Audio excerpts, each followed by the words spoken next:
Wonderful. Well, I think we should get started. And I have here Sarah has joined us, and I see many other lovely names. As we're moving into a webinar context to make sure we build and keep the capacity for as many community members as can join us. And so let's get started, shall we? All right. Well, Susan, as our hostess with the mostest, do you want to introduce yourself first? My name is Susan Davis, and I manage community affairs for the school district. Thank you all for coming tonight. Thank you very much, Susan. And we have to thank Susan for making all this possible. She is our master technology officer. Without her, this wouldn't be possible. None of our live events or special events would really be possible, or advertised for that matter. So thank you, Susan, very much. My name is Claudia Medina. I support Alameda Unified with family engagement. And tonight is a sincere pleasure to bring back one of our wonderful teammates, Melissa Saunders. She is a licensed school counselor and teacher. And is also specialized in, has specialized training and certifications in areas related to social emotional learning, restorative practices, crisis intervention, equity and anti-bias work, and education. Melissa, welcome. Thank you so much, Claudia. And thanks everyone who's joining us from home. We are going to be talking about gratitude and how it is great for the brain. So as Claudia mentioned, I'm Melissa Saunders, and I'm an intervention lead with Alameda Unified. And I've been a counselor and educator for over 20 years. I'm really excited to be here with you this evening. I love supporting teachers and parents with resources. And I'm the mom of a teenager, and like many of you, I am supporting him with distance learning on Zoom.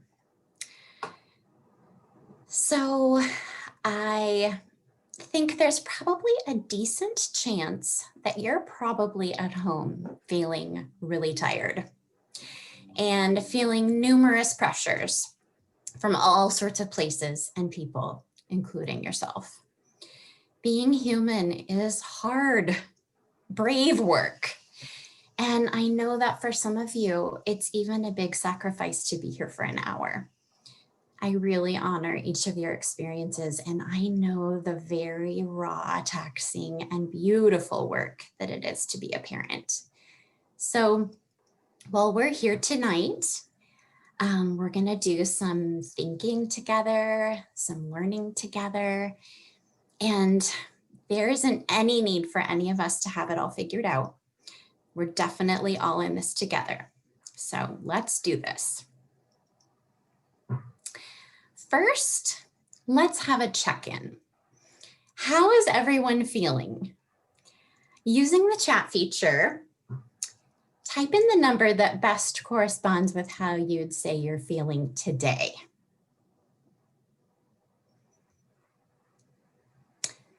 One through 9.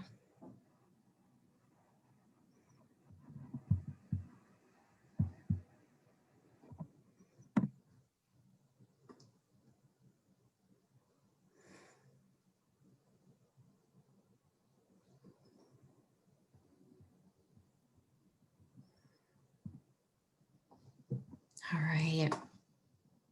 Got a lot of people feeling in a lot of different ways.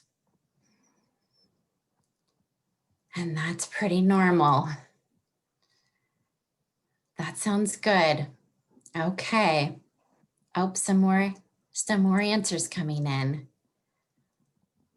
I'm seeing a lot of 2s, a lot of people maybe hoping they can hang in there until next week.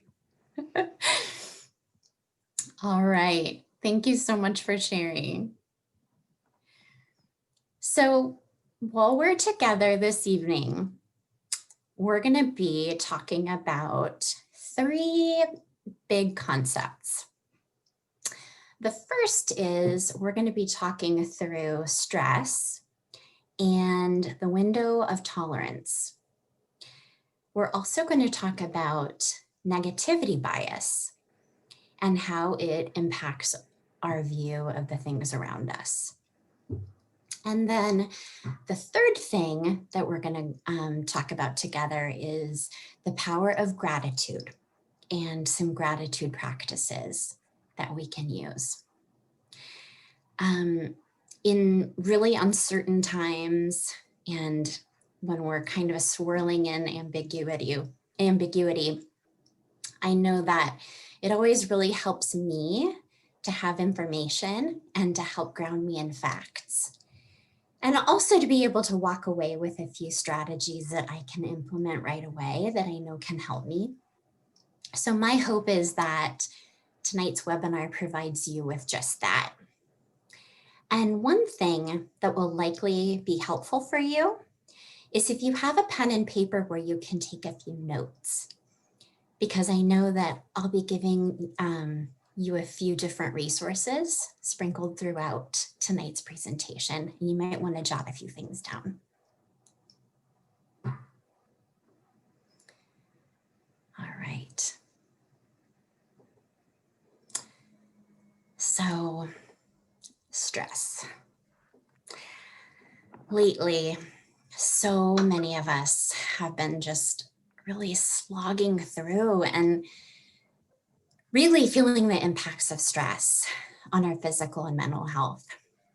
Many of us have never lived through such a unique and powerful confluence of environmental stressors as we're experiencing right now. And everyone reacts differently to stressful situations. Stress directly impacts our mental health, our physical health, and our general well-being. So it's really important for us to be tuned in to our stress levels and just kind of check in with ourselves from time to time about how we're feeling and what our current stress levels are. So let's do that now. Take a minute to just kind of reflect on your own current stress level. Maybe how you're feeling just today, since it's the beginning of the week. And remember to keep in mind that even happy events can cause stress. So how do you think you would assess yourself on this scale? Would you say that you're experiencing low stress or moderate stress?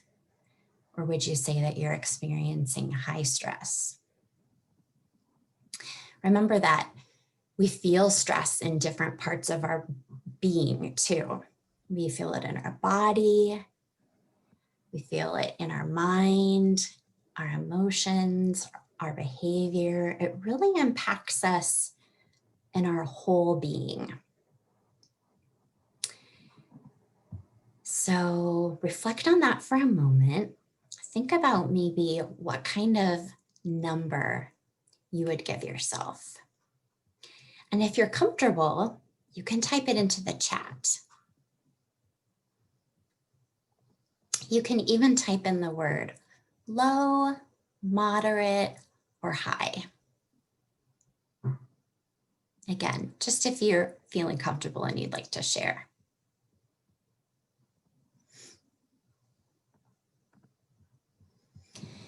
And then kind of hold on to that, because we're going to kind of carry that with us and think about that level of stress that you're experiencing and keep that mindful, keep that level with you and be mindful of that through the rest of the presentation. Okay. The window of tolerance. So many people are really feeling pushed past their limits these days. And does it feel like you have a short fuse, or you're getting upset easily, worrying a lot? maybe more than you used to, or you're seeing that in the other people around you. Maybe you're seeing others getting frustrated or cry or blow up over small things. You know, your ability to balance or regulate emotional highs and lows in life is called your window of tolerance. Now, you can widen that window of tolerance, which is especially needed in times like these to manage better with everyday life. The window of tolerance is this zone where we're best able to manage and thrive. And you can think of it maybe as a river of well-being that we sail through. And when we're regulated and under a manageable amount of stress, then we're able to respond to everything that comes our way without getting off course. We're pretty cool, calm, and collected. But when we're under an increased amount of stress, like maybe we're in a global pandemic, or we're experiencing other stressors, our window of tolerance can really shrink. So when things start to feel like they're too much for us to tolerate, our hormones respond in one of two ways. We either shut down, which is the freeze response to stress or danger. We may feel overwhelmed with shame, numb to emotions. We withdraw, feel depressed, or just dissociate in order to cope. Or we shoot up, which is the fight or flight response to stress or danger. And in this state, we might feel angry, agitated, hypervigilant, or experience anxiety.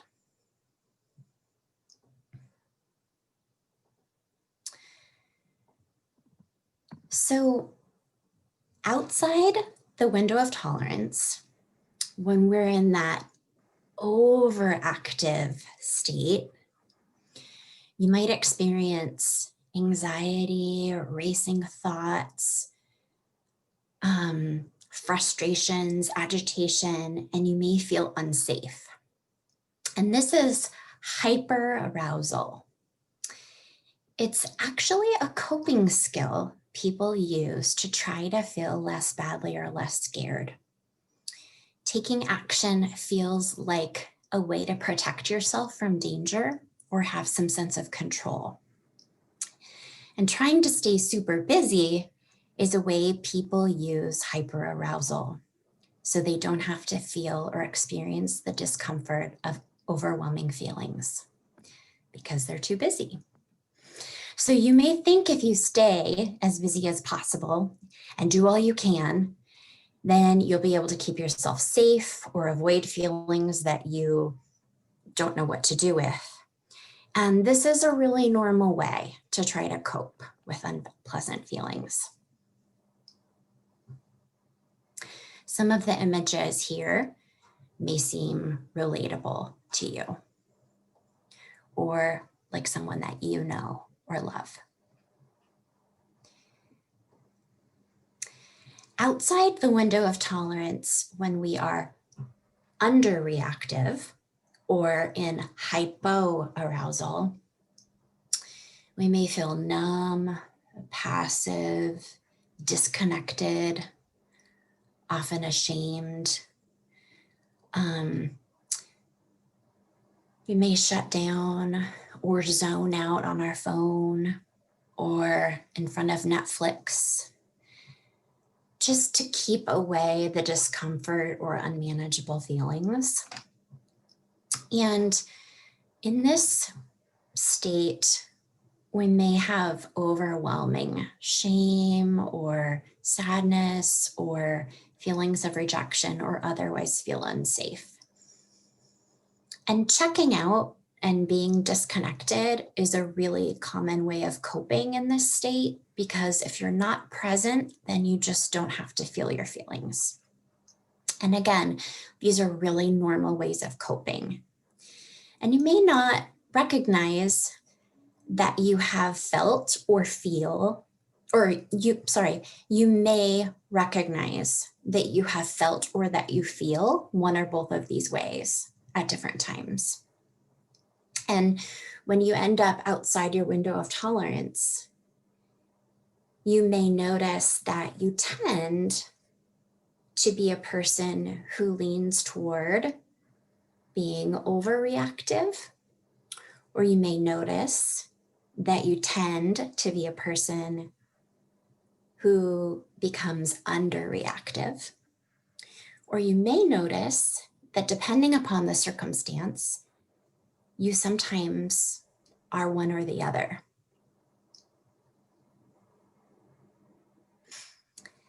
I want to show you now what this sometimes looks like for our kids. So our children also have stressors that push them outside their window of tolerance, right? They experience the same feelings we do. They may look a little bit different because children have less complex language. But this is what children can look like when they can't calm down. So when they're overreactive, right? Feeling really anxious and agitated, angry. And this is what it looks like when they are underreactive, when they're shutting down, not able to answer us, sort of closing in on themselves, maybe even hiding. And our emotions are how we feel. There are no wrong emotions. Even when they're outside our window of tolerance, they're still okay. When our feelings expand beyond our window of tolerance, or our window of tolerance is small or narrow, our feelings and thoughts easily feel overwhelming. And they are all we notice or feel. And we just can't seem to see around them or past them. It's a hard place to be. And a pandemic is a traumatic experience. It can narrow all of our windows of tolerance. We all have to tolerate things that are so challenging and things we don't like during the COVID-19 pandemic. We're facing conditions that are so uncomfortable and inconvenient and out of our control. We have to tolerate the anxiety around not knowing what's going on or what's going to happen next, and concerns about our daily health and safety.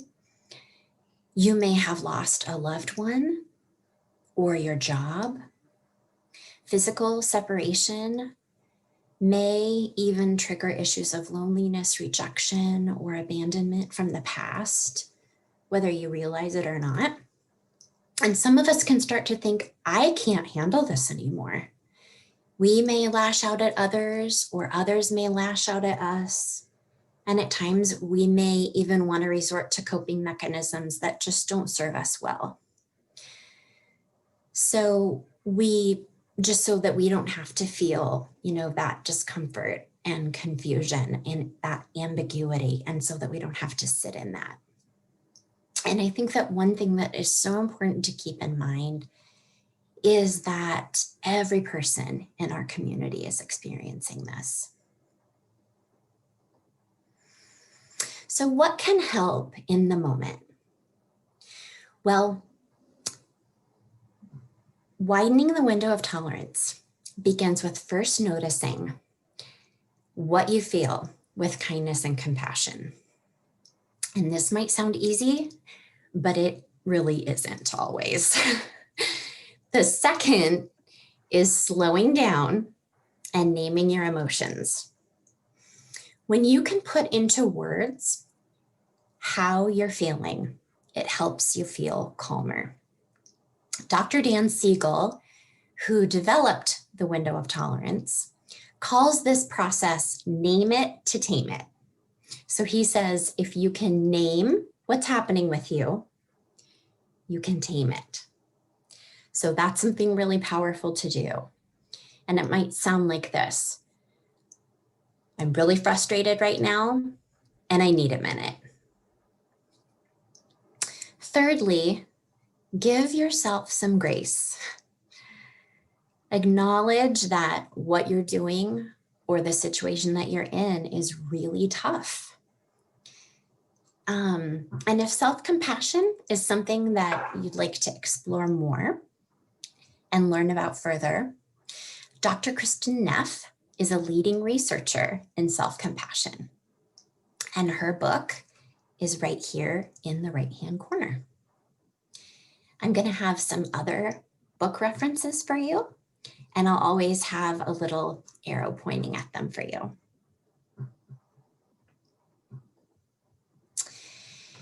Even if you're struggling to tolerate your feelings or find ways to regulate your emotions, you can still be kind and gentle to yourself. You can still take good care of yourself. You can still hold the anxiety that you're feeling and experiencing, and hold the compassion for yourself at the same time. You can be anxious and reach out to others for support. You can feel like running away and also sit with your feelings. If you would like more information and if you'd like to learn more about shame and vulnerability, Dr. Brené Brown is a leading researcher in this field, and one of her books, The Gifts of Imperfection, is in the lower right-hand corner. And I really like this quote from her. She says, "What we don't need in the midst of struggle is shame for being human." Grounding skills in a moment of distress are really incredibly valuable for bringing us back to the present moment. And these are some very helpful tools to use as grounding tools. Things that move your body, things that reorient you to the room, things that connect you to nature. All those things are really helpful. How can you help your child when they have gone beyond their window of tolerance and they clearly need support? Well, our children experience these same feelings of distress that we do, but they have fewer internal resources, and they really rely on us to be a calm and reassuring presence. So these are some really, really critical steps for supporting your child. And I think one of the most difficult things for us is probably to resist the urge to fix. Just being present. Helping your child feel heard and seen by using some of these phrases. Phrases like, "Oh, I'm so sorry that happened. Is there anything I can do to help you with this problem? You're doing such a good job with something that's so unpredictable and scary." Showing empathy and compassion, letting your child do the thinking, and being there with them in the moment.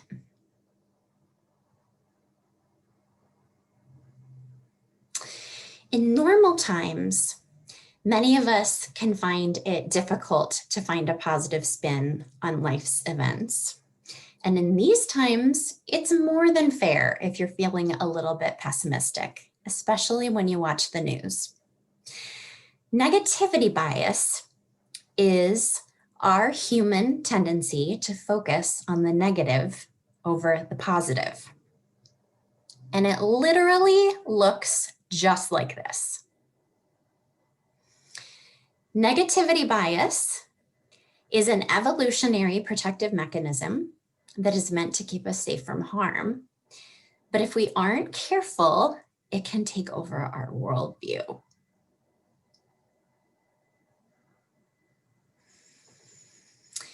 This is a fun 4-minute video where Allison Ledgerwood, professor from UC Davis, is going to school us a bit on negativity bias and how it works in the brain.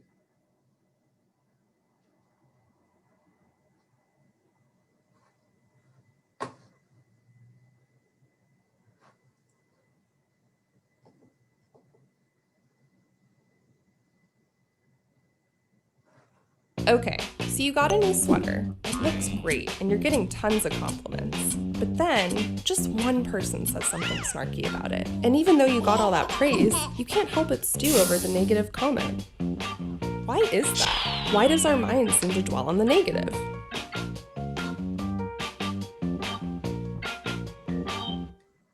A lot of my research focuses on how people tend to get stuck in particular ways of thinking and what enables them to get unstuck. Allison Ledgerwood is a psychology professor at UC Davis. I get to study how humans think and how we could maybe think better. We all know the expression about seeing a glass as half full or half empty. It isn't just what you see, but how you see it. And the way you describe that glass to people can really change how they feel about it. Allison wanted to know what happens when you try to switch your way of thinking from the positive frame to the negative frame, or vice versa. Her research team brought 2 groups of people into the lab and told them about a new surgical procedure. Group 1 was told that the procedure has a 70% success rate. For Group 2, they framed it as a 30% failure rate. It's the same exact procedure and they're giving you the exact same information, but one doctor is focusing on the part of the glass that's full and the other doctor is focusing on the part of the glass that's empty. So, no surprise, people like the procedure when it's described in positive terms, and they don't like it when you focus on the failure rate. But then, the researchers pointed it out to the first group that you could also think of the procedure as failing 30% of the time. Suddenly, people didn't like it anymore. And when they tried a similar thing with Group 2, pointing out that the procedure had a 70% success rate, people didn't change their mind. And over again in studies like that, we find that people seem to get stuck in the negative way of thinking about it. And it's hard for them to flip and focus on the positive. So once you frame something negatively, it really sticks. It makes sense from an evolutionary or functional perspective that our minds are built to look for negative information in the environment and to hold on to it once we find it. Imagine your prehistoric ancestors. You don't want to forget that there might be a predator lurking around. In many situations, we want our minds to be grabbed by the negative information so that we can fix problems when they're there. But then, there are other situations where we want to get over some small imperfection or a bit of bad news when it's not helpful to fixate on the negative. What do we do then? What I really take away from this research for my own life is that it's difficult to see the upside and that it takes work, literally, that we have to put effort into looking at the bright side of things, that we can't assume that our mind is just going to do that automatically, and that it's very easy to just keep tilting back towards the negatives. And this is something you can counteract with practice, like spending a few minutes each day thinking about the things you're grateful for. Doing this regularly can help it become a habit. And it turns out that this negative bias can change over time.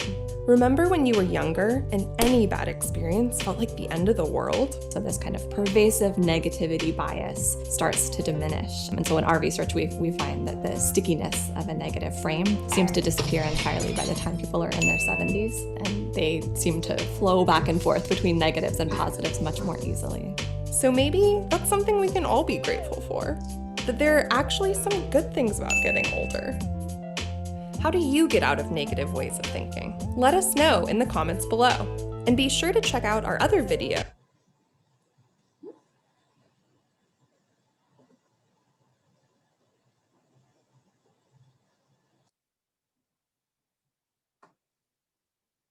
All right.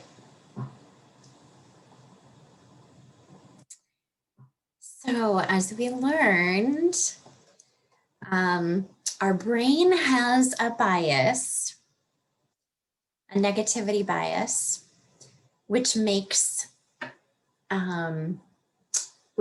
like Velcro for the bad and Teflon for the good. And we have to learn to take in the positive experiences, weaving them into the fabric of our brains. Rick Hansen studies resilience, happiness, mindfulness, and the brain. And he's written several books. One of them I've included here, Hardwired for Happiness.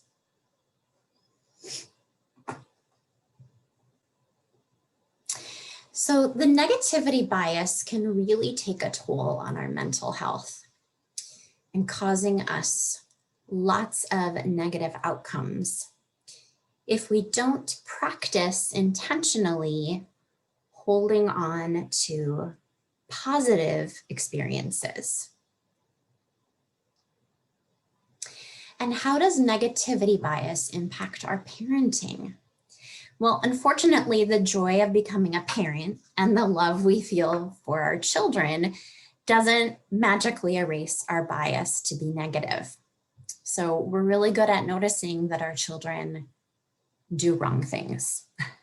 So it's important for us to be aware of this so that if we are aware, if we realize that we have power over it, we can change and focus our attention.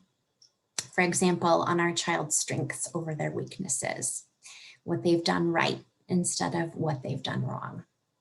And 2 decades of research show that when parents support and focus on the strengths of their children, they perform better, have an improved sense of self-confidence, and are more resilient. This book, The Strength Switch, by Dr. Leah Waters, helps parents shift away from that negativity bias in parenting toward a more positive focus on seeing our child through a positive lens, seeing their strengths and attributes.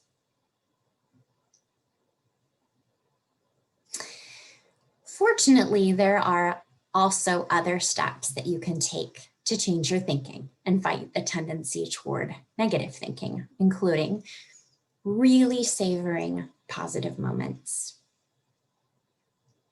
Some people like to have a file where they keep positive notes and greeting cards and things like that. They call it their happy file, and they'll open it and review it from time to time. Increase positive self-talk. Make sure that you're really mindful and aware of your inner critic and what you're saying to yourself. Reframe the situation. So make sure that you are really using that you have a balanced view of what's happened and that it is not distorted by negativity.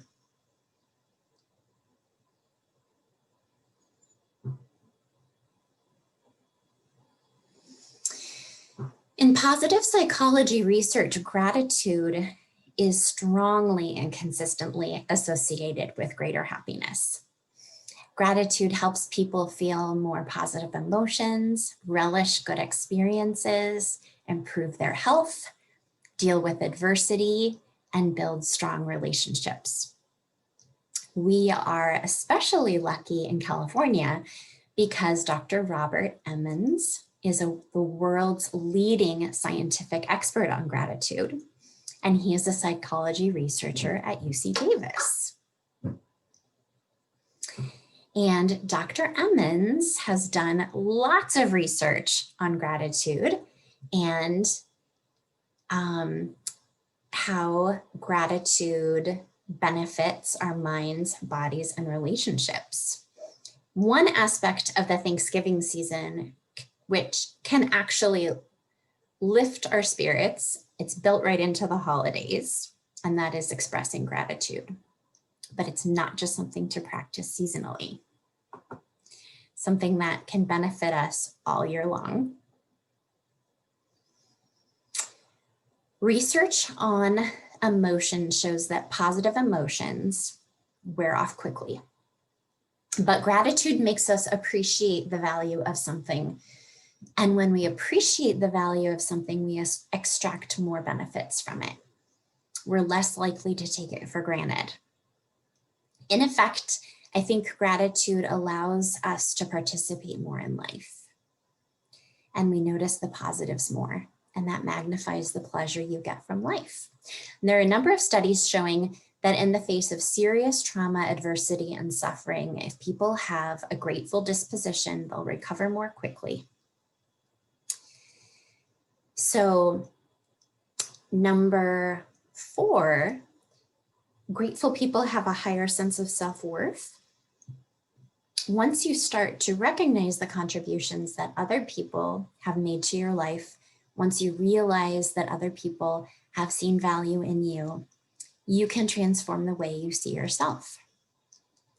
If you'd like to explore more work by Dr. Emmons, these are his 2 books, Gratitude Works and Thanks. All right, so some gratitude practices. I have some gratitude practices for adults and some for kids. Gratitude really helps us to notice the good that comes from outside ourselves. We see the good in the world and in the people around us, increasing our feelings of security and connectedness. And here are some examples of some gratitude practices. The one on the left is a 30 Days of Gratitude photo challenge. So this is a fun example because there are 30 different images that you can take in the photo challenge. There's a topic for each day. On the right is another example for adults or something you can do with older children, either of these. And there are 9 different ways to cultivate gratitude. And some of the ideas are: give at least 1 compliment daily, whether directly to a person or by sharing your appreciation of something. Another one is, if you could identify something or someone with a negative trait, switch it in your mind to a positive trait. Okay. Oops, yeah. Positive psychology really focuses heavily on gratitude journaling because it is powerful for mental health and well-being. It's also a really quick practice that people can use, and it works. So here are 2 examples of journal pages. The one on the right, I think, is really interesting because at the bottom, it gives a compassion statement. And the one on the left is really easy to use because it has boxes and you can kind of quickly fill it in. Some people use a bullet journal, like they make little bullets and kind of fill in a journal in that way. The most important thing is that you find something that you can use quickly and daily and make it kind of a daily practice. I'm going to show you some examples of journaling ideas for kids. So again, this is one of the practices that really wins out in the field of positive psychology. It takes very little time and the benefits are so powerful. So either of these examples could be done in writing or in conversation at the dinner table or breakfast table, or just whenever you have time to talk in the car. The one on the right has some different categories, but they're both easy to read and very simple.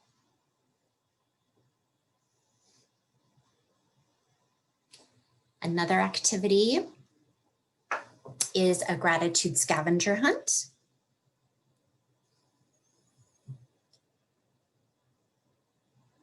And some of the things on the scavenger hunt are find something that is your favorite color, find something that makes you feel safe, find your favorite place to spend time alone. Gratitude slips. These are fun because they can be torn off and given to someone else. So I'm grateful for who you are. Thank you for helping me.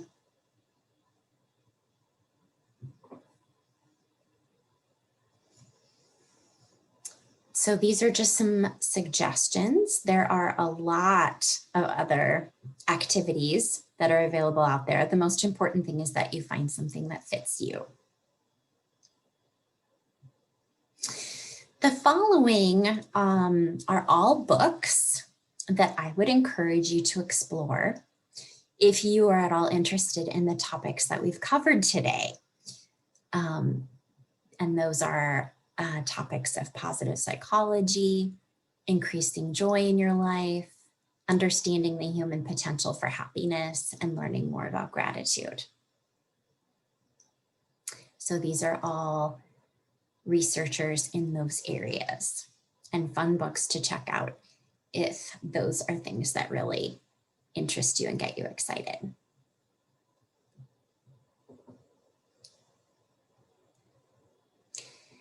Finally, I have a word from Piglet. Piglet noticed that even though he had a very small heart, it could hold a rather large amount of gratitude. I hope that you have become even more keenly aware of all the things in your life that you are so grateful for.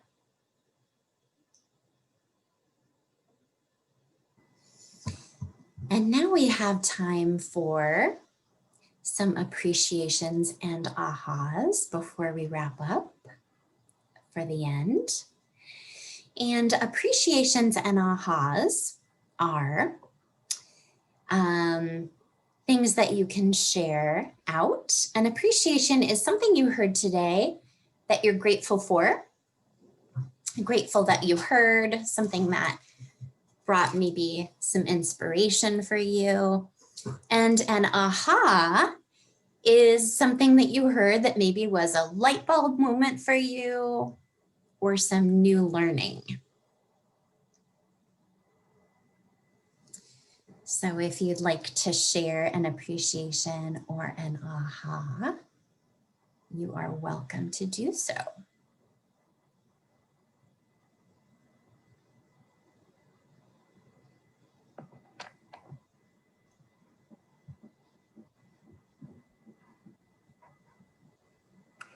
So Melissa, would you like people to put it in the chat or raise their hands so they can say it out loud? I think they could do either. If they would like to share it out loud, they could raise their hand, and then Okay. Susan will leave you watching for hands. Mm-hmm. And then if they'd like to share it in the chat, if that's more comfortable, please share it in the chat.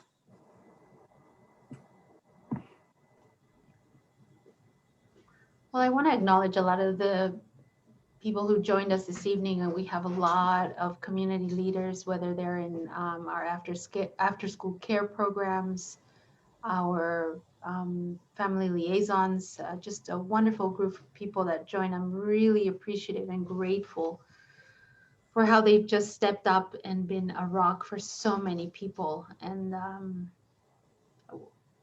this is what we're all about. And there are a lot of good people around us.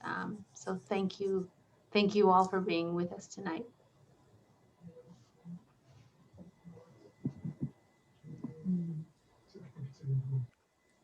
And I see that Tamara has a thank you and an aha in the chat window. I see that too. It's very true. We're not in this alone, and this is hard.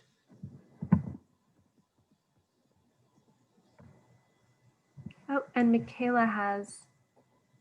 So Michaela, I'm going to allow you to talk, and that means you're going to become a panelist for a little bit. There she is, and you can unmute yourself. Hi, everybody. I just want to appreciate Melissa and everyone on this panel. It was really refreshing to see, as always. And my aha was just like a new way of journaling. I really liked that activity. And I feel like that's something that I would really love to use. And also just acknowledging our little kiddos' feelings, because that's something that I go through myself, is making sure that I notice like their feelings and not mostly mine, but understanding them and trying to make sure I'm calm for them. So I just really appreciate you pointing that out. Thank you so much, Michaela, and I really, really appreciate you and all your work. Thank you. Thanks for being here. And Renata. First of all, I could thank all of you guys. This was a really great demonstration. I loved it. My aha moment was the gratitude strips. Something so simplistic that for adults and children, just to be able to pull off and identify that as we go along throughout our day, just is something I'm going to be implementing and using a lot more. I'm sure people will see it all over. I like that. That's so great. I'm glad that you found that helpful, Renata. That was amazing. Thank you. Thank you for being here. Oh, thank you for being here too. Thank you. And we just got a question on Facebook about whether we're going to post this somewhere. And it will be posted, and we'll send out a link in our newsletter so that people can find it. Great.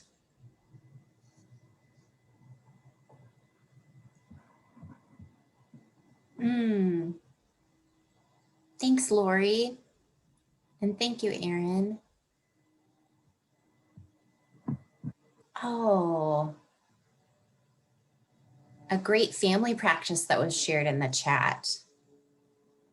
I love it when people share what they do at home. And that's so wonderful to get to hear what families do at home with their children or their spouses. So that's so wonderful to get to hear that too. Thank you so much for sharing that. All right. Well, I want to just let you know that I'm so grateful that you took the time to be here, and that you were here to join us. I know that taking an hour of your evening is sometimes really hard to be able to do, and that we appreciated you being here with us. And we have some time for questions, if anyone has questions.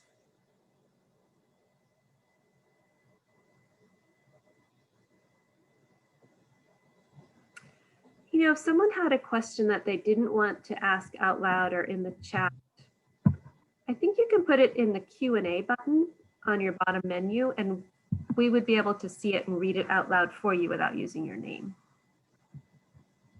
It's a great idea.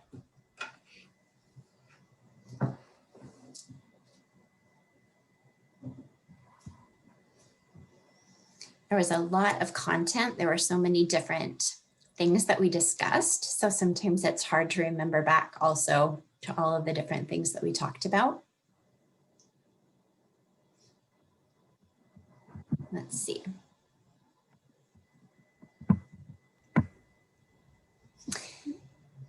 If people would like a list of the books that I reference, I know I referenced several books.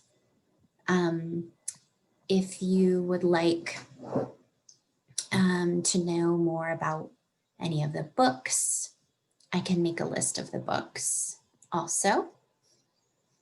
Or if there was a particular image, for example, one of the journal pages or something like that, that you would like a copy of, please let me know, because I'd be happy to send you a copy of that if that would be helpful to you.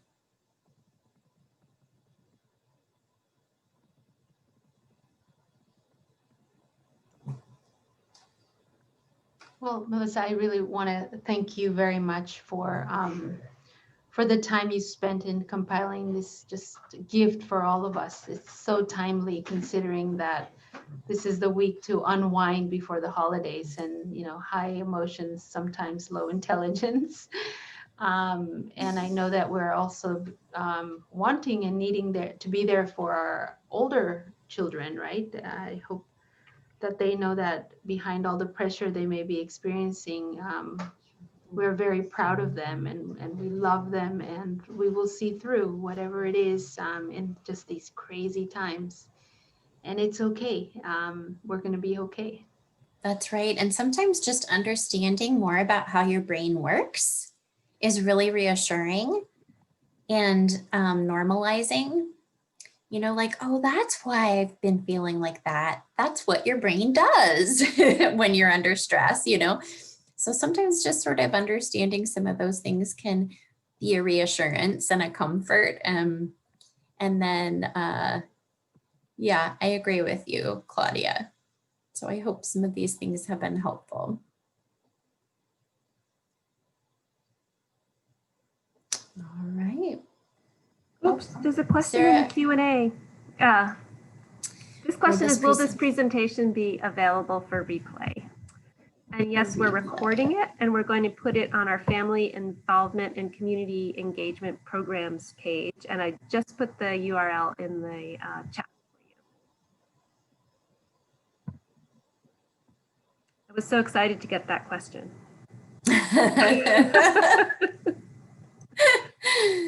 Thank you, questioner, for letting us use the Q&A feature. Yes, we've been excited to have that fancy tool. And we will be offering more of these.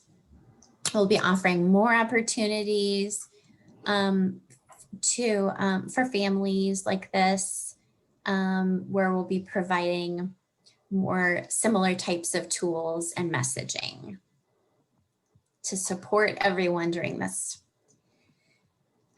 really stressful time. So there will be more similar types of things like this to come. Yes, absolutely. We're hoping we will host one right before the winter break, and we will absolutely put it out for all of you to save the date.